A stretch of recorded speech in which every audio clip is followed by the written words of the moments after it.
رسالة بولس إلى تيموثاوس الأولى الإصحاح 2 والعدد 12.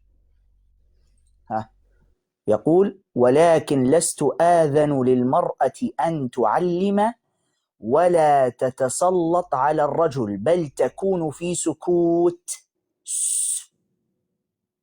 ولا كلمة.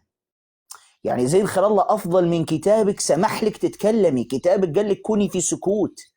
طيب ليش يا بولس؟ تعال نشوف العلة. ما هو ليش يعني بولس قال المرأة ما تعلمش ولا تتسلط ولا تتكلم؟ ليش؟ السبب ذكر بولس رسول النصارى. يعني هذا العدد 12. تعال نشوف العدد 13. ليش؟ قال لك لأن آدم جبل أولا ثم حواء. أنت مخلوقة بعد آدم، لذلك تسكتي، ما تعلميش، ما تتسلطيش. هذا كتاب النصارى هكذا يقول. شفتوا أنتوا العلة المنطقية؟ يعني هي عشان مخلوقة بعد آدم تسكتي، لا تتكلمي ولا تعلمي ولا تتسلطي، خليك زي الحجر هكذا. ليش؟ فعل جريمة؟ لا، ما فعلتش جريمة.